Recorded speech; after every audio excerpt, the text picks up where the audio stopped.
আচ্ছা, তোমাদের কিন্তু এখানের সবগুলা প্রশ্ন কমপ্লিট করানো হয়েছে। আজকে হচ্ছে আমরা এই একচেটিয়া নিয়ে বলেছিলাম যে পড়ার জন্য এখান থেকে তোমাদের আমি একটা চিত্র বুঝাবো, ঠিক আছে? 23 নাম্বার প্রশ্নটা আমি যাই।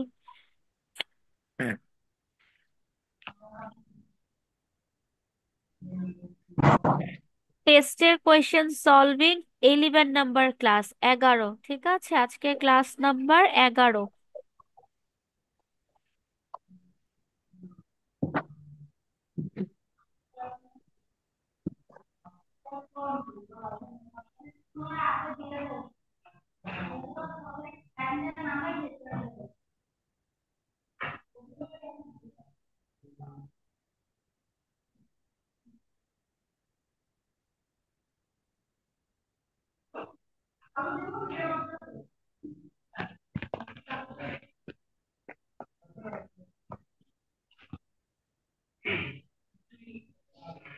আচ্ছা, এই যে 23 নাম্বার ছিল একচেটিয়া বাজারের বৈশিষ্ট্য, বলেছিলাম এটা তোমাদেরকে পড়ার জন্য, এবং এটা কিন্তু আমি তোমাদের বুঝিয়ে দিয়েছিলাম গত ক্লাসে, ঠিক আছে? একটা থিওরি প্রশ্ন থেকে, এই যে এখান থেকে তোমাদের আমি বুঝিয়ে দিয়েছিলাম, বলেছিলাম এই প্যাটার্ন চিত্রগুলা বাসায় আঁকার জন্য।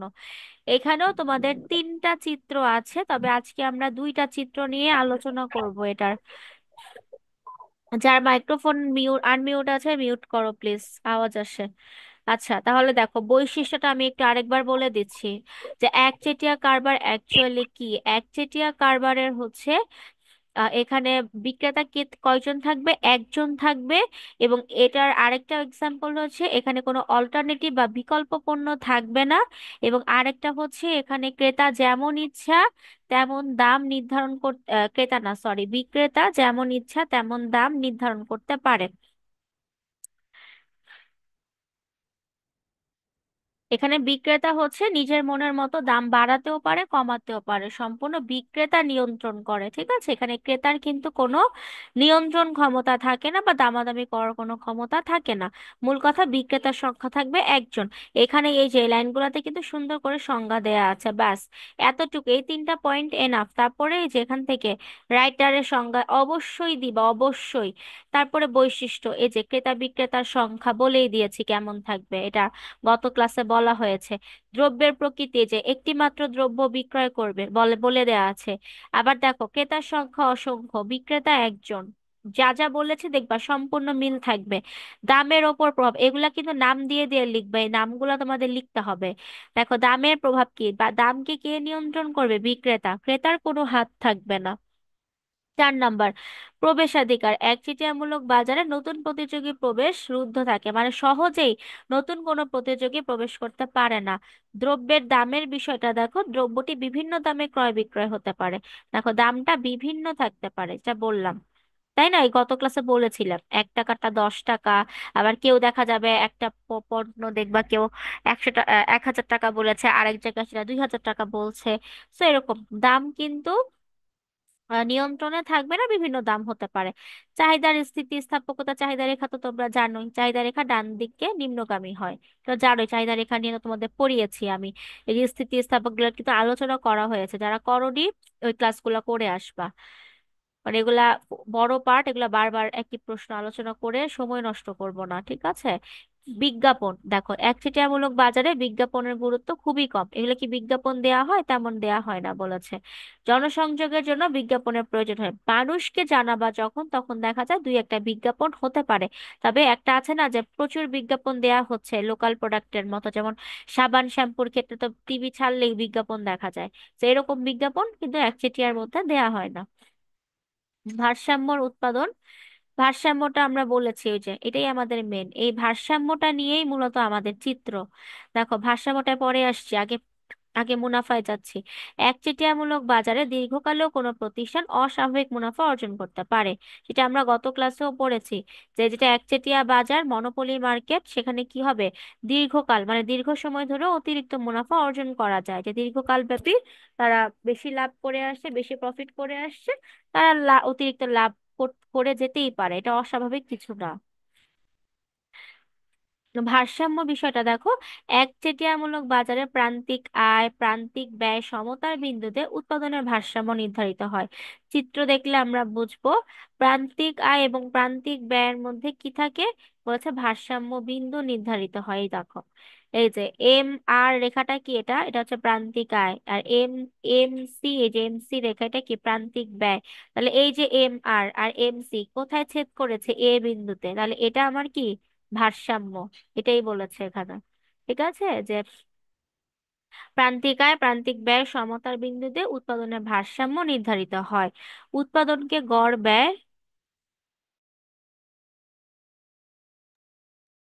বলেছে উৎপাদনকে গড় ব্যয়ের সর্বনিম্ন স্তর পর্যন্ত বৃদ্ধি করতে হয় না। এটা তো ব্যাখ্যার দরকার নেই, জাস্ট মনে রাখতে পারো। উপসংহারটা উচ্চারণ করবা না, জাস্ট ব্যাখ্যা লিখবা। সুতরাং আচ্ছা, এটা কি বলছে এটা তো বলার কিছু নেই। আচ্ছা যাই হোক, এটা জাস্ট তোমরা একটা লাস্টে কি বলে উপসংহারের একটা লাইন ব্যাখ্যা করে দিবা। সেই তো একচেটিয়ার আমাদের থিওরিটা, এই থিওরিটা যদি বুঝে থাকো তাহলে চিত্র বুঝতে পারবা, আদারওয়াইজ পারবা না, আমি বারবার বলে দিচ্ছি। এখন আমি চিত্রতে যাব আজকে, এই চ্যাপ্টার এ শীত তোমাদের কমপ্লিট মনে হয়, শুধু 2 নাম্বারটা মনে হয় বাকি আছে। 2 নাম্বারটা আমি একটু দেখি এখানে কি বলেছে, না দুই না, সরি, কত নাম্বারটা বাকি, চার, চার, হ্যাঁ 4 নাম্বারটা বাকি আছে। এটা জাস্ট আমাদের থিওরিটা বলে দিলেই হবে। থিওরিটা আমি বলে দিব লাস্টে যদি সময় পাই আজকে, না হলে এটার জন্য আমি আরেকটা ক্লাস রাখবো। তাহলে আমরা বইতে মুভ করি। হ্যাঁ, বইয়ের পিডিএফটা দেখতে পাচ্ছ সবাই, একটু জানাও প্লিজ।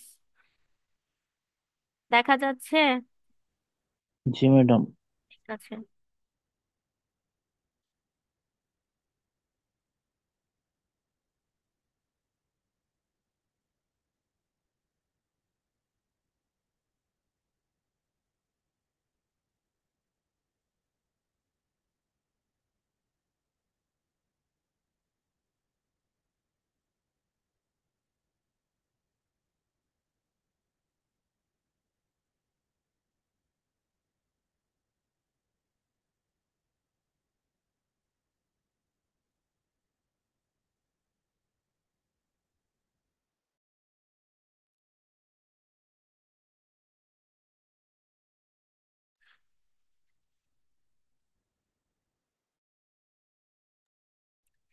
আচ্ছা আমাদের এই বইয়ে হচ্ছে,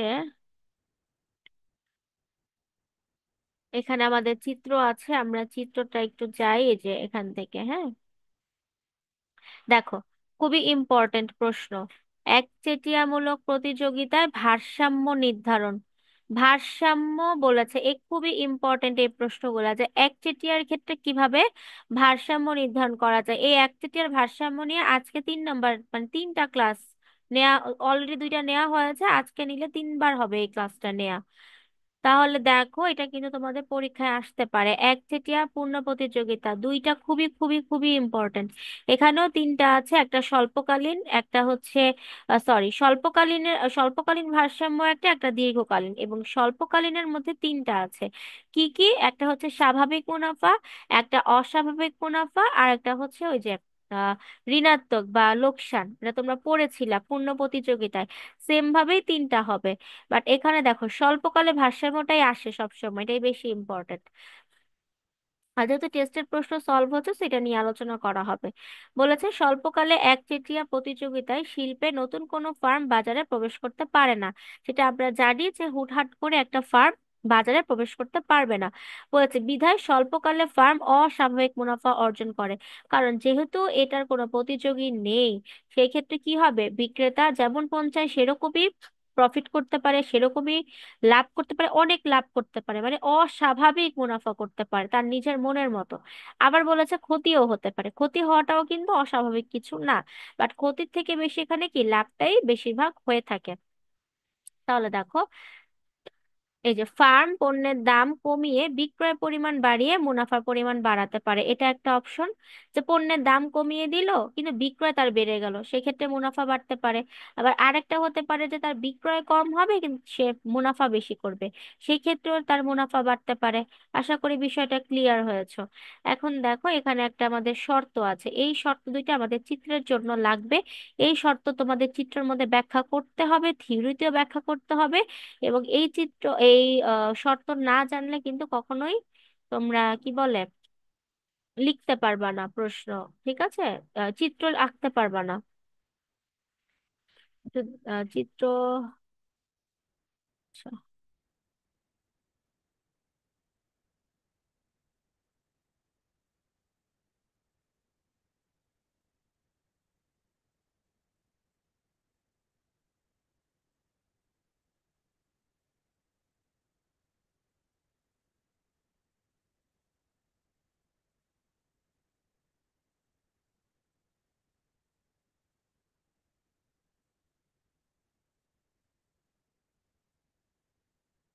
আচ্ছা দেখো এখানে বলেছে ভারসাম্যের প্রথম শর্ত, প্রান্তিক আয় এবং প্রান্তিক ব্যয় সমান হবে। প্রান্তিক আয়, এই যে প্রান্তিক আয় এবং প্রান্তিক ব্যয় সমান, এম আর সমান এম সি। এম আর কি? Marginal revenue. এম সি হচ্ছে মার্জিনাল কস্ট। তাহলে তোমার প্রান্তিক আয় প্রান্তিক ব্যয় সমান, এ দেখো চিত্রটা কেন এরকম হয়েছে পরে আমি এক্সপ্লেন করে দিব, বাট আগে একটু বোঝার চেষ্টা করো। ভারসাম্যটা আমরা একটু মিলাই শর্তগুলা। এই যে এম আর, ঠিক আছে, এই যে এম আর রেখা আর এই যে এম সি, এম সি রেখা, এই দুটাকে কি বলেছে? এই দুটা সমান হবে, মানে প্রান্তিক আয় প্রান্তিক ব্যয় সমান হবে, এটা আমাদের মার্জিনাল কি বলে শর্ত, প্রথম শর্ত। 2 নাম্বার শর্ত বলেছে এমসি রেখার ঢাল বড়, এম আর রেখার ঢাল ছোট হবে। তাহলে এই যে এমসি রেখার ঢালটা কি হবে? বড় হবে। আর এমআর রেখার ঢালটা কি কি বলেছে? ছোট হবে। এটা না ব্যাখ্যা করে, এটা আমাদের দরকার নেই, এখানে আমরা এটা দিতে পারি। এখানে কেন মিসিং আমি এটাই খুঁজছিলাম। এটা আসলে অ্যাকচুয়াল সূত্রটা হবে যে এখানে এমসি রেখা এমআর রেখাকে নিচের দিক থেকে ছেদ করে উপরের দিকে ওঠে। ঠিক আছে, তোমরা এই শর্তটা দিবা। এটাও দিতে পারো ব্যাখ্যা করে যে এমসি দিয়ে বড় গ্রেটার দেন দিয়ে দেন এমআর লিখতে পারো। বাট তার সাথে আরেকটা জিনিস অ্যাড করবা, যে এমআর রেখাকে এমসি রেখা এমআর রেখাকে নিচের দিকে ছেদ করে উপরে উঠবে। এটা তোমাদের পূর্ণ প্রতিযোগিতাও পড়েছিলা। এটা কেন এই বইটার মধ্যে নেই আমি তো তোমাদের আগে পড়িয়েছি, যাই হোক এটা মিসিং কোনো ভাবে হয়তো আমার পিডিএফ একটু ওলট পালট আছে। যাই হোক এই দুইটা জিনিস একটু মনে রাখবা, যে একটা শর্ত বলেছে এমআর সমান এমসি, আরেক জায়গায় বলেছে ঢালটা, ঠিক আছে, ঢালটা বলেছে এমসি রেখার ঢালটা বড় হবে আর এবার রেখার ঢালটা কি হবে? ছোট হবে। এটা কিন্তু আমাদের শর্ত। আরেকটা শর্ত হচ্ছে যেটা খুবই ইম্পর্টেন্ট, সেটা হচ্ছে এই এম আর রেখা মানে এই যে এমসি রেখাটা, এই এমসি, এই যে এই এমসিটা, ঠিক আছে, এটা যে কার্ভটা, এটা কি এবার রেখাকে কি হবে? নিচের দিক থেকে ছেদ করে উপরের দিকে উঠবে। এটা হচ্ছে আমাদের আরেকটা সময় 2 নাম্বার শর্তের আরেকটা পার্ট। এই যে যদি তুমি ক্লিয়ার হও তাহলে তোমার জন্য সূত্র কি বলে চিত্রটা ইজি হয়ে যাবে। এবার আমি থিওরির সাথে চিত্রটা ব্যাখ্যা করবো, খুব ভালোভাবে খেয়াল করবা, ঠিক আছে? অ্যাট ফার্স্ট তোমরা এল এর মতো অঙ্কন করবা, করে দেখো এইখানে নিচের দিকে কি থাকবে? এম আর, আর এ আরটা থাকবে কিসে? উপরে। এম আর কি বলো? এম আর হচ্ছে আমাদের মার্জিনাল রেভিনিউ, আমাদের প্রান্তিক আয়। আর এ আরটা কি থাকবে আমাদের? এভারেজ রিটার্ন বা রেভিনিউ বলো, গড় আয়। এটা একচেটিয়া বাজার এমন একটা বাজার যে সে এখানে ক্রেতা নিজের মতো করে দাম নির্ধারণ করতে পারবে, আয়টা নিজের মতো করে করতে পারবে, ঠিক আছে? তাহলে দেখো আমাদের কিন্তু পূর্ণ প্রতিযোগিতায় সেটা ছিল না, কারণ এরকম স্থির ছিল, তাই না? এমআর আর এআরটা কিন্তু স্থির ছিল, যে তাদের মনে করো 10 টাকাটা হয়তো সে 12 টাকা করতে পারবে, বা 10 টাকাটা 10 টাকাই রাখতে হবে এবং সবাই 10 টাকাই রাখবে। কিন্তু একচেটিয়ার ক্ষেত্রে সিস্টেমটা কিন্তু সেরকম না, ভিন্ন। বিক্রেতা বিক্রেতার মতো করে দাম নির্ধারণ করতে পারবে। সেই ক্ষেত্রে দেখো এখানে মার্জিনাল আয় একরকম হবে, আবার গড় আয় আরেক রকম হবে। এটার জন্য এখানে আমাদের দুইটা আয় রেখা নিতে হবে আলাদা আলাদা ভাবে। আর পাশে আমাদের কি থাকবে, দাম থাকবে। তাহলে দেখো, একটা আমরা নর্মালি এল এর মতো এঁকে, দেন আমাদের কি করতে হবে, এ পাশে আমরা পি ধরবো মানে দাম, আর এখানে পরিমাণ কিউ কোয়ান্টিটি। এবং দেখো নিচে থাকবে এম আর, উপরের দিকে থাকবে এ আর। তাহলে দেখো এম আর প্রান্তিক আয়, এ আর হচ্ছে গড় আয়। কারণ দাম কিন্তু এখানে বাড়বে কমবে নিজেদের মতো করে, নিয়ন্ত্রণ কিন্তু ক্রেতার কাছে থাকবে না, বিক্রেতার কাছে থাকবে। ডান, এতটুকু। পরবর্তীতে চিত্রের মেইন ব্যাখ্যায় দেখবা, চিত্রে ভূমি অক্ষের পরিমাণ এবং লম্ব অক্ষের দাম এবং ব্যয় নির্দেশ করে। এই যে, এই দেখো এখানে কি দাম, পি তে দাম, এখানে পরিমাণ। বলেছে এ আর এম আর যথাক্রমে গড় আয় প্রান্তিক আয়। প্রথমে ব্যাখ্যা করে দিবা এটা কি এটা কি শেষ। বলেছে এ সি এম সি যথাক্রমে গড় ব্যয় এবং প্রান্তিক ব্যয়। এখন কথা হচ্ছে এমসি রেখাটা তুমি কিভাবে নিবা। তাহলে এমসি রেখাটাকে আমি তো জানি আমার শর্ত কি বলেছে, যে এবার রেখাকে নিচের দিকে ছেদ করে উপরে উঠবে। তাহলে দেখো সেম প্যাটার্নে এই এমসিটা কি করেছে, এই যে এমআর রেখা, এমআর রেখাকে এই যে এই জায়গাটাতে ছেদ করে কিন্তু এটা উপরের দিকে উঠে গিয়েছে। ব্যাস, শর্ত কিন্তু পালন। তাহলে আমাদের এখানে এম আর আর এমসি কি সমান হয়ে গেল। তাহলে বলেছে কি এ বিন্দুতে এম আর এমসি সমান। এ বিন্দুতে কেন সমান, কারণ হচ্ছে কি এ বিন্দুতে কিন্তু তোমার ভারসাম্য, আর এখানে তোমার প্রান্তিক আয় এবং প্রান্তিক ব্যয় দুইটাই সমান, কারণ দুইটাই এক রেখাতে মিলে গিয়েছে। তার মানে এখানে তোমার সমান, এটা জন্য এটাকে কি বলেছে, এ নাম দিয়েছে। এখানে তোমার ভারসাম্য দুইটা শর্ত পালন হয়েছে। এই যে একটু আগে যে দুইটা শর্ত পড়লা, সেই দুইটা শর্ত। তাহলে দেখো এফসি রেখা এমআর রেখাকে নিচের দিকে ছেদ করে, ছেদ হবে হ্যাঁ, নিচের দিকে ছেদ করে উপরের দিকে ওঠায় ভারসাম্যের দুটি শর্তই পালিত হয়। তাহলে দেখো এই যে এখানে তোমাদের যে লাইনটা আমি বলেছিলাম মিসিং আছে, এই যে এখানে কিন্তু দিয়ে দিয়েছে যে একটা এমআর সমান এমসি হবে। এই যে সমান, এটাকে সমান বলেছে, এবং বলেছে ভারসাম্যটা কি হবে, তোমার এমসি রেখা, হ্যাঁ এমসি রেখা এমআর কে নিচের দিকে ছেদ করে উপরে উঠবে। তাহলে এটা কিন্তু তাই হয়েছে। তার মানে কি ভারসাম্যে দুটি শর্তই এখানে পালিত হয়। তাহলে এই এ বিন্দুতে তোমাকে ভারসাম্য অর্জন করেছো, কোন বিন্দু, এ বিন্দুতে। তাহলে দেখো দাম কি, এটার জন্য ও পি, আর পরিমাণ কত, ও এম, এতটুকু, এতটুকু, তাই না। এখন বিষয় হচ্ছে আমাদের এভারেজ কস্টের বিষয়টা আমরা কিভাবে নিব। এটা আমাদের আগের মতো করি, আমরা যেভাবে অঙ্কন করতাম সেম ভাবেই। এটা একটু দেখবা, তোমাদের যখন অস্বাভাবিক মুনাফা বলবে তখন তোমরা দুইটা দামের ঘর নিবা, দুইটা প্রাইস নিবা। যেমন তোমরা পি একটা নিবা এবং পি অন আর একটা নিবা। ঠিক আছে, দাম দুইটা নিবা, এটা হচ্ছে অস্বাভাবিকের ক্ষেত্রে। কারণ আমাদের দুইটা দাম দেখাতে হবে, দেখিয়ে আমরা মাইনাস করে তারপরে আমাদের প্রফিটটা বের করব। কিভাবে করব সেটা একটু পরে বলছি। আগে এসি রেখার চিত্রটা আমি বলে দেই। তাহলে দেখো এমসি রেখা তো আমাকে বলেইছি নিচের দিকে ছেদ করে উপরে উঠবে, এটার কাজ শেষ। এখন কথা হচ্ছে এসিটা কোথা দিয়ে যাবে। এসি রেখা তো অবশ্যই আমাকে এ আর কে তো ছেদ করবে, কারণ এভারেজ এটা হচ্ছে আমার গড় আয় আর এটা হচ্ছে আমার গড় ব্যয়, তাই না। তাহলে এসি রেখাটা কিভাবে হবে, এই এসি রেখার উপরে কিন্তু ডিপেন্ড করে তোমার স্বাভাবিক মুনাফা হচ্ছে নাকি অস্বাভাবিক হচ্ছে। যখন তোমাকে অস্বাভাবিক বলবে তখন তুমি কি করবা, এটা এম আর কেও ছেদ করবে এবং এ কি বলে এ আর কেও ছেদ করবে। এটা তোমার এম আর, এটা তোমার এ আর, মানে এই যে এটা এটা কি এম আর, আর এটা হচ্ছে এ আর।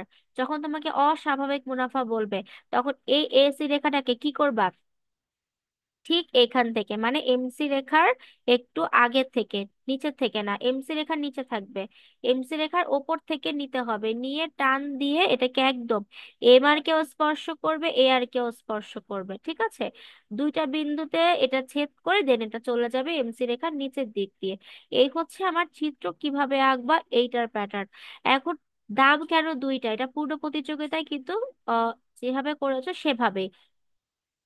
তাহলে দেখো নিচে পড়লে আমরা বুঝতে পারবো যে আমাদের এখন আমরা ধরবো কোনটা, টি আর, এখানে ব্যাখ্যাটা কোথায়, এখানে ওলট পালট আছে, বইটা এখানে ক্লিয়ার না। যাই হোক, আরেকটা চিত্র আছে আমি দেখাই, একটা মিনিট।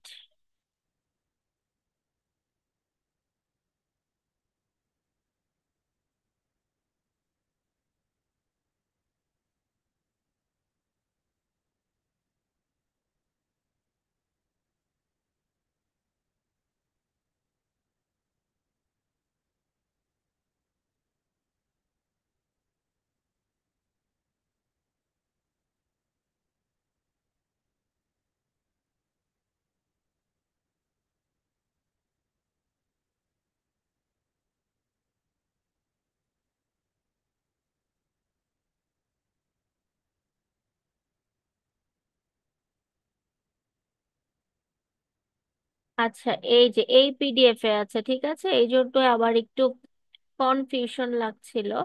যাই হোক, একই পড়া, এই পিডিএফ এ যেটা আছে এটাও সেম, বাট এখানে হচ্ছে তোমাদের ব্যাখ্যাটা একটু সুন্দর করে দেয়া আছে। আমি তোমাদের এটা দেখবো, গ্রুপে না দেয়া থাকলে আমি দিয়ে দিব।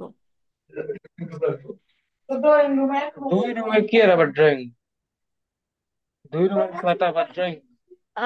মাইক্রোফোন মিউট রাখো। কে এটা? অয়ন। আচ্ছা, এই যে এখান থেকে দেখালে একটু ক্লিয়ার হবে ব্যাখ্যাটা, ঠিক আছে, একই, দুটো একই, বোথ আর সেম। জাস্ট ব্যাখ্যাটার জন্য হচ্ছে এটা আমি ওপেন করেছি।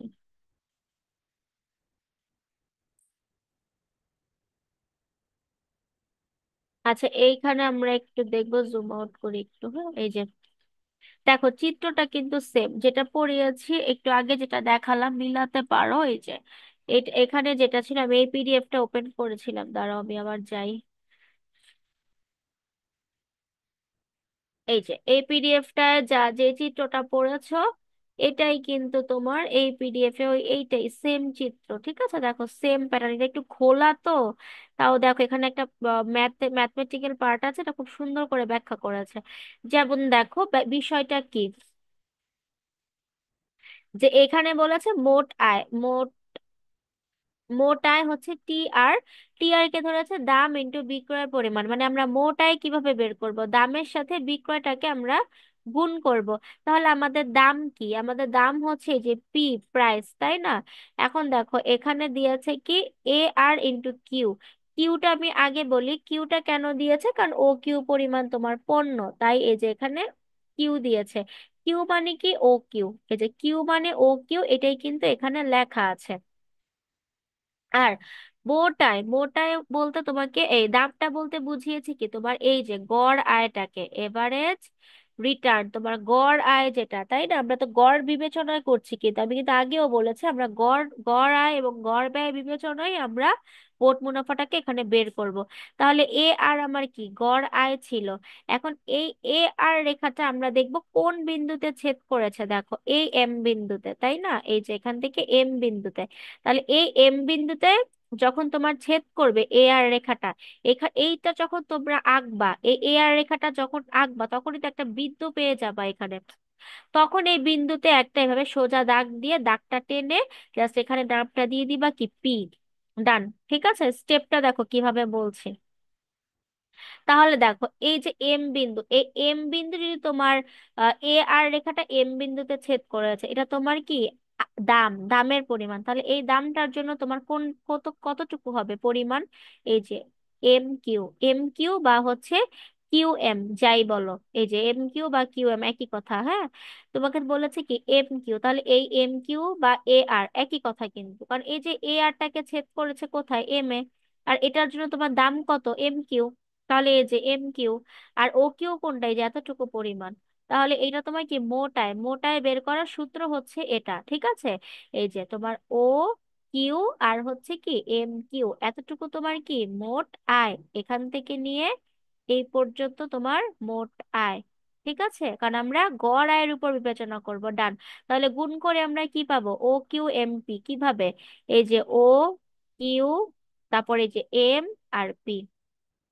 তারপরে পার্টটা আমরা দেখবো মোট ব্যয় বা হচ্ছে টিসি, টোটাল কস্ট। সেম ভাবে ও কিউ তো আমার থাকবে, কারণ পরিমাণ আমার থাকবে। এই যে এটার আবার সূত্র কি, গড় ব্যয় ইনটু উৎপাদন। এখানে আবার তোমরা গড় আয় ইনটু উৎপাদন এটাও দিতে পারো, কোনো সমস্যা নেই। দাম বা গড় আয় একই কথা, বা বিক্রয় পরিমাণ, উৎপাদন, এগুলা সেম কথা, ঠিক আছে। এখানে দাম বা গড় আয় দিবা, এখানে বিক্রয় পরিমাণ বা উৎপাদন দিবা, সেম। জাস্ট তোমরা যদি ম্যাথের মতো, ঠিক আছে, যদি বুঝতে পারো তাহলে পারবা। তাহলে দেখো গড় ব্যয়, গড় ব্যয় আমার কোনটা ছিল, এই যে এসি, তাই না? এই এসি এটা ছিল আমাদের গড় ব্যয়। তাহলে এই এসি রেখাটা আমার কোথায় ছেদ করেছে এটা দেখতে হবে, ঠিক আছে, তো বুঝি দেখো। এই যে এসি রেখাটা, এই এসি রেখাটা দেখো, এই যে এখান থেকে এসে এখানে যে এই যে এ আর কে, এম আর কে ছেদ করে, এ আর কে ছেদ করে কোথায়, এই এন বিন্দুতে। তাহলে আমরা কিন্তু প্রথমে এই যে প্রাইসের রেখাটা এঁকে ফেলেছি প্রথমবারই। তাহলে আমাদের দ্বিতীয় প্রাইসের রেখা কোথায় ছেদ করেছে, এসি এন বিন্দুতে। তাহলে আমার এই এন বিন্দুতে আমি আরেকটা দাম পেয়েছি না, ব্যয়ের দামটা। তাহলে এটাকে আমরা ধরতে পারি পি অন, বা অন্য নামও দিতে পারো পি অন। তাহলে এটাকে আমরা কি বলবো, এন, এখানে ছেদ হয়েছে। এটা কোন বিন্দু, এসি, কোন রেখা, এসি রেখা। কারণ কি, আমার গড় ব্যয় বা আমরা মোট ব্যয় বের করব। আয়ের ক্ষেত্রে আমি এভারেজ এ আর কে ধরেছি, ব্যয়ের ক্ষেত্রে আমি এসি কে ধরবো, এটাই আমার পার্থক্য। তাহলে দেখ, এখানে বলেছে কি এসি ইন্টু কিউ। তাহলে দেখো এই যে, কোথায় এখান থেকে ভুল বললাম নাকি, একটু দেখি, দাঁড়াও একটা মিনিট। ব্লার চিত্র বুঝতে সমস্যা হচ্ছে। এন কিউ, আচ্ছা ঠিকই আছে, হ্যাঁ ঠিক আছে, এই যে এন কিউ, হ্যাঁ। দেখো, এসি ইন্টু কিউ, বা এই যে এসিটাকে তো আমরা বলেছি যে আমাদের মোট ব্যয় ধরতে হবে, আর মোট ব্যয় কোথায় মিলিত হয়েছে, এই যে এই জায়গায় ব্যয়ের ব্যয় বিন্দুটা প্রাইসের দামে। তাহলে আমরা এই কোয়ান্টিটি বা এই দামটা, কোনটা আমার বলো তো, প্রথম দামটা ছিল এম কিউ, আমার ওটা আয়ের জন্য, আর ব্যয়ের জন্য আমার দামটা কোনটা, এন কিউ। তাহলে দেখো এই যে এন কিউ, এসি যা এন কিউ কিন্তু তাই। তোমরা যদি এখানে এসি লেখো, না লিখলেও হবে, সমস্যা নেই। এখানে এই লাইনটা তোমরা নাও করতে পারো, এটা যদি তোমাদের ঝামেলা লাগে এটা নাও লিখতে পারো, এটা না লিখে জাস্ট এতটুক থেকেও লিখতে পারো। ঠিক আছে, যে এম কিউ ইন্টু হচ্ছে কি ও কিউ। আবার আরেকটা কি হবে, N Q into O Q. দেখো তাহলে কি হবে, ও কিউ এন পি অন, এটা কিভাবে আসলো, এতটুকু, এই এতটুকু, ঠিক আছে, এই যে এতটুকু। তাহলে দেখো ও কিউ এন পি অন, এতটুকু হচ্ছে কি আমার ব্যয়।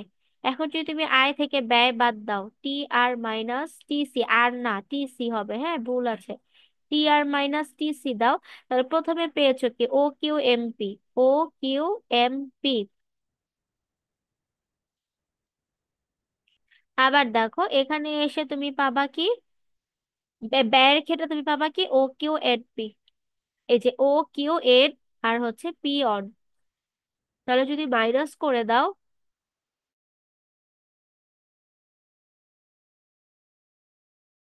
যদি মাইনাস করে দাও আয় থেকে ব্যয়কে, টি আর মাইনাস টি সি, আর সি দিবা না, টি সি দিবা। মাইনাস করে দাও ও কিউ এম পি থেকে ও Q N P on, minus করে দিলে হবে P one N P N M P. কিভাবে আসলো দেখো, এই যে এতটুকু। ঠিক আছে, আগে ওরা দিয়েছে কি পি ওয়ান, এটা দিয়েছে, তুমি তোমার মতো লিখতে পারো, সমস্যা নেই। P on N M P, এই যে এতটুকু জায়গা, এটা হচ্ছে তোমার অতিরিক্ত মুনাফা। কারণ এই পর্যন্ত তোমার আয় ছিল, এই এতটুকু ছিল কি তোমার আয়, তাই না, আয়। আর এখান থেকে এতটুকু ছিল কি তোমার ব্যয়। তাহলে এই মাঝখানের এই অংশটাই তোমার কি মুনাফা। ঠিক আছে, এই হচ্ছে এটা অস্বাভাবিকের ক্ষেত্রে, আয় থেকে ব্যয় বাদ দিলে। একই পূর্ণ প্রতিযোগিতার মতোই, অলমোস্ট সেম, জাস্ট পার্থক্যটা হচ্ছে চিত্রের ক্ষেত্রে, আর কিছুই না। ওখানে দামটা স্থির থাকবে এরকম, আর এখানে দামটা কি তোমার এ আর আর এ মানের জন্য দুইটা আলাদা রেখা হবে, আর ওইখানে এ আর এ মানের জন্য একটা রেখাই ছিল, এখানে দুইটা হবে। কারণ কি, এখানে আমাদের গড় আয় আছে, গড় ব্যয় আছে, তাই না। যে এখানে দেখো, এটাকে তো দুইটা বই থেকে দেয়া, বুঝতে পেরেছো। আমি তোমাদের মনে হয় দুইটা বইয়ের পিডিএফ দেয়া, আমি একটু চেক দিব, তাও না দিলে আমি নতুন করে আবার দিয়ে দিব দুইটা। আর এর থেকে বেশি ভালো হয় তোমাদের, আমি একটা কাজ করা যায়, তোমাদের ইকোনমিক্সের যতগুলা আমি পড়িয়েছি, চ্যাপ্টার পড়িয়েছি, সেগুলো এবং লেকচার শিট তো একটাই গিয়েছে, সো টোটালটাকে আমি একটা ড্রাইভ ফোল্ডারে লিখে ড্রাইভ লিঙ্কটাই আমি শেয়ার করে দিব, ঠিক আছে। সেই লিঙ্কটা আমি তোমাদের দিয়ে দিব গ্রুপের মধ্যে, তাহলেই ভালো হয়। সেখানে যাবা, যে তোমরা নিজেদের মতো চ্যাপ্টার ওয়াইজ সবগুলা পাবা, কারণ অনেকের দেখি ঝামেলা পিডিএফ দিয়ে। আর ওইটা একবারে একটা ফাইল আমি শেয়ার করে দিব, তাহলে ঝামেলা হবে না। তাহলে দেখো এখানেও তোমাদের ব্যাখ্যাটা কম দিয়েছে, দেখেছো, এটা ডিরেক্ট ব্যাখ্যা ব্যাখ্যা দিয়েছে, এটা দিলেও হবে, সমস্যা নেই। বাট আমার মনে হয় একটু এটার মতো করে বেশি ব্যাখ্যা এভাবে করে যদি দিতে পারো তাহলে ভালো হয়। হ্যাঁ, এভাবে করে ব্যাখ্যাটা সুন্দর করে করে দিবা, এটা বেস্ট হয়। আর একটা বলে দিই, 10 মিনিট সময় আছে, হয়ে যাবে মনে হয়, আশা করা যায়। আচ্ছা, এটা দেখি ফ্রেশ পেজ থেকে একটু পড়াই, এখানে যদি পড়ানো যায়। আচ্ছা আছে এখানে, হ্যাঁ, এটা হচ্ছে স্বাভাবিক মুনাফার ক্ষেত্রে।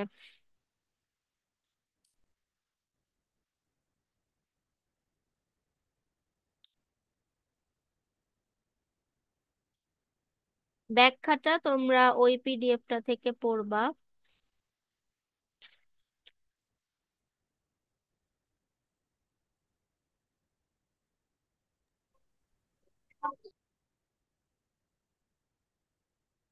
আচ্ছা, স্বাভাবিক মুনাফার ক্ষেত্রে একটা বিষয় দেখবা, আমরা কিন্তু এতক্ষণ পড়েছি অস্বাভাবিক মুনাফা, ঠিক আছে?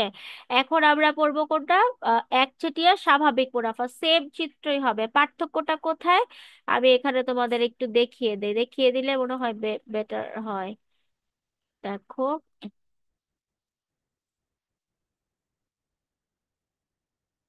দেখো এইখানে ছিল কি সিস্টেমটা।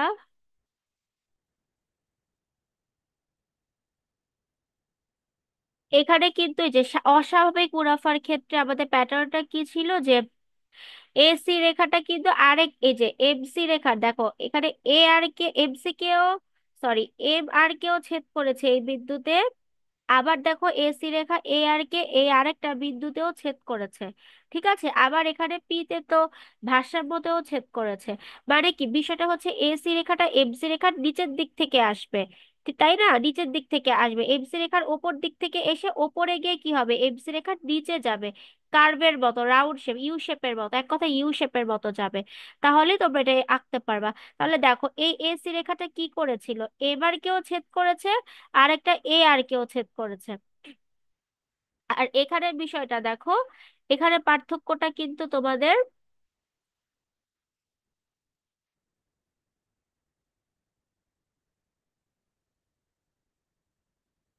এখানে দেখো কি হয়েছে, এটা হচ্ছে স্বাভাবিক মুনাফার ক্ষেত্রে। স্বাভাবিক মুনাফার ক্ষেত্রে এসি রেখাটা কি হবে, এই যে তখন কিন্তু এটা নিচের দিক থেকে যাবে না, দুইটা প্রাইস হবে না, একটা প্রাইস হবে, মনে রাখবা।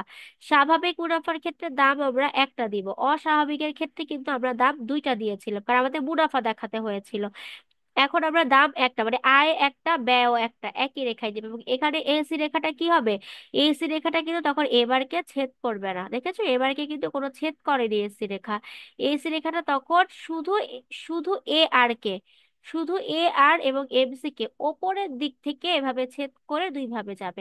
মানে কি, এ আর কে ছেদ করবে এখানে, এবং দেখো এমসি কে ছেদ করবে কোথায়, এখানে। মানে একটা ইতে, একটা আর তে। তখন এসি রেখা কিন্তু এবারকে কোথাও ছেদ করবে না, ঠিক আছে? এই হচ্ছে পার্থক্য, এর থেকে বেশি এখানে পার্থক্য নেই। হুম, তাহলে আপু দেখো একটা এখানে, কোশ্চেন ছিল। হ্যাঁ কোশ্চেন আমি নিচ্ছি একটু পরে, এটা বোঝানোর পরে আমি প্রশ্ন নিব। আচ্ছা দেখো এখানে আচ্ছা। বলেছে, ঠিক আছে। তাহলে দেখো চিত্র তো নর্মাল বলেই দিলাম, কিভাবে আঁকবা, এসিটা উপর দিক থেকে নিবা, শেষ, আর ভেজাল নাই। তাহলে দেখো চিত্রে এ বিন্দুতে ভারসাম্য অর্জিত হয়েছে, এই যে এ বিন্দু, আমরা বলেছিলাম এ বিন্দু, এই যে এমসি আর এসি যেখানে ছেদ করছে, দেখো এমসি তে এই যে এম আর কে যখন এমসি রেখা ছেদ করছে, এটাকে আমরা ভারসাম্য বিন্দু বলি। তাহলে আমাদের এই এ হচ্ছে আমার ভারসাম্য সমান, এবং বলেছে ওপি হচ্ছে দাম, এই যে ওপি দাম, ভারসাম্য পরিমাণ কি, ও এম। তাহলে দেখো মোট আয়, ও এম ই পি, ও এম ই পি, আমরা কার উপর ডিপেন্ড করব, এ আর এর উপর বলেছিলাম, এভারেজ আয় এবং এভারেজ কস্টের উপর ডিপেন্ড করে, বিবেচনা করে আমরা আয় ব্যয়টা বের করব। তাহলে আমাদের আয় রেখাটাও এখানে ছেদ করেছে, ব্যয় রেখাটাও এখানে ছেদ করেছে, একই বিন্দুতে, ই বিন্দুতে। তাহলে দেখো আবার এখানে আয় হচ্ছে কোনটা, ও এম ই পি, এই যে ও এম ই পি এতটুকু। আবার আবার ব্যয় হচ্ছে কোনটা, দেখো ব্যয়ও কিন্তু সেম, এটাই হচ্ছে ও এম ইপি। বিষয়টা কিভাবে আমি এখানে একটু ইরেজ করে তোমাদের দেখাই, দেখো বিষয়টা হচ্ছে, এই যে তোমার এ আর রেখাও কিন্তু দেখো ই বিন্দুতে, ঠিক আছে? আবার দেখো তোমার এসি রেখাও ই বিন্দুতে, মানে আয়ও একই বিন্দুতে, ব্যয়ও একই বিন্দুতে। তো এখানে আমার আয় ব্যয় সমান, ভারসাম্য অর্জিত হয়েছে। এখন যদি তুমি এখানে একটা ক্যালকুলেশন করো, এই পিডিএফটা আমি একটু প্রুফ করি, এখানে আছে কিনা দেখতে হবে।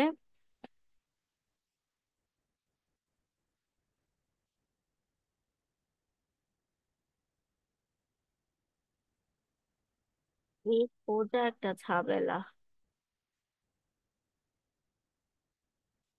এই যে এখানে করেছে দেখো, এই যে মোট আয় থেকে মোট ব্যয় বাদ দিয়েছে, যেখানে কিন্তু একটা ক্যালকুলেশন করছে, এখানে নামটা তারা চেঞ্জ দিয়েছে, যে এই বিন্দুটার কথা আমি বলেছি। তাহলে দেখো ও কিউ ইপি, তাই না? এই যে O Q E P minus O Q E P, কেন? কারণ এটাই তো তোমার টি আর কোনটা? টোটাল আয়, ও কিউ ইপি আয়। আবার টোটাল কস্ট কোনটা? O Q E P. তাহলে এইখানে তোমাদের কোনটা হবে দেখো, ও এম ইপি মাইনাস ও এম ইপি, তাই না? জাস্ট এটা মাইনাস করে যে তোমার ব্যালেন্স কি থাকবে? জিরো। মানে এখানে তোমার স্বাভাবিক মুনাফা অর্জন করেছে, ব্যালেন্সটা এখানে শূন্য থাকবে। এই একটা হচ্ছে স্বাভাবিক, একটা হচ্ছে অস্বাভাবিক। যেটাকে আমার এসি আর এ আর একই বিন্দুতে ছেদ করবে ওটাকে আমরা স্বাভাবিক বলবো। আর যখন আমাদের দুইটা প্রাইস থাকবে এবং আমাদের দুইটা আলাদা আলাদা বিন্দুতে ছেদ করবে, তখন আমরা সেটাকে অস্বাভাবিক বলবো। আমাদের অতিরিক্ত মুনাফাটাকে দেখাতে হবে। ঠিক আছে, কে প্রশ্ন করতে চেয়েছো? প্রশ্ন করো, বলো।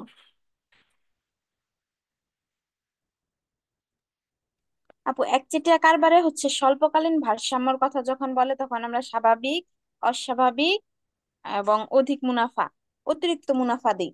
যখন হচ্ছে দীর্ঘকালীন ভারসাম্য চাপ বলবে তখন কি এই তিনটাই দিতে হবে? দীর্ঘকালীনটা তো এখনো বলিনি, দীর্ঘকালীনটা তোমাদের আলোচনা করে এটা আমার একটু দেখতে হবে, ঠিক আছে? আমি ওটা দেখে ও, তোমাকে নেক্সট ক্লাসে জানিয়ে দিব, হ্যাঁ। ওটা আমি একটু আচ্ছা। দেখি, দেখে আমি অবশ্যই জানিয়ে দেবো দীর্ঘকালীন নিয়ে। আর আজকে আমি যেহেতু স্বল্পকালীনটা পড়িয়েছি, তো তোমরা স্বল্পকালীনের তিনটা, একটা হবে স্বাভাবিক, একটা অস্বাভাবিক, একটা লোকসাট, ঠিক আছে? এই তিনটা মনে রাখবা। স্বাভাবিক, অস্বাভাবিক, লোকসাট তিনটা থাকবে। আর দীর্ঘকালীনের বিষয়টা আমি দেখে টেস্টে প্রশ্ন আসেনি, তো এই জন্য আমি এটা তোমাদের কি বলে পিডিএফ এ দেইনি। তাও তুমি যখন বলেছো প্রশ্ন, আমি এটা একবার তোমাদের বইটা চেক দেই, চেক দিয়ে আমি তোমাকে নেক্সট ক্লাসে জানিয়ে দিব। আর কারো প্রশ্ন ঠিক আছে? আছে। আর বুঝতে পেরেছো? এভাবে সবাই বুঝতে পেরেছো? জি আপু, ম্যাম বুঝতে এখানে পারছি। ভারসাম্যটা এই বিন্দুতে কিভাবে হলো, আরেকবার কার একটু বুঝাই দেন। কোথায় বলো? এই যে কি বলে স্বাভাবিকের ক্ষেত্রে? ম্যাম এই যে এই চিত্রটা, আচ্ছা ঠিক এই আছে, বিন্দু। দেখো বলে দিচ্ছি। ই বিন্দুতে কারণ হচ্ছে তোমার এই যে এখানে আমার টার্গেট থেকে আমার আয় এবং ব্যয় এখানে সমান করতে হবে, এটাই তো। তাহলে দেখো, ভারসাম্য বিন্দু তোমাকে এখন আয় ব্যয় সমান রাখতে হবে। এই এ আর এর উপর আমরা ডিপেন্ড করবো, এটা আমাদের আয় রেখা। এই আয় রেখার মধ্যে কি হয়েছে, আমাদের ব্যয় রেখাটাও এসেছে, তাই না? তাহলে দেখো, আয় রেখার মধ্যে ব্যয় রেখাও আছে। আবার আয় রেখার মধ্যে তো আমাদের মার্জিনাল যে কস্ট, মানে আমাদের এটাকে কি বলে, প্রান্তিক ব্যয়, এটাও আছে এখানে। আর যখন আবার আয় এবং ব্যয় একটা বিন্দুতেই থাকবে, তখন সেটাকে আমরা ভারসাম্য বিন্দু বলি। মানে এখানে আমাদের আয় ব্যয় সমান ব্যালেন্সে আছে। এই এসি আর এ আর একই বিন্দুতে ছেদ করেছে। ক্লিয়ার? Yes ma'am. ঠিক আছে, আর কারো প্রশ্ন আছে? একদিন হঠাৎ করে যারা ক্লাস করছো তারা অনেকেই বুঝতে সমস্যা হবে, সেই জন্য তোমরা বাসায় রেকর্ড ক্লাসটা আরেকবার দেখো, এগুলো একটু পড়ো, চিত্রগুলো আঁকো, দেখবা অনেক প্রবলেম বের হবে। তখন সেগুলো আবার নেক্সট ক্লাসে বলবা, ঠিক আছে? তাহলে আজকে এ পর্যন্তই, সবাই ভালো থাকো, আল্লাহ হাফেজ, আসসালামু আলাইকুম।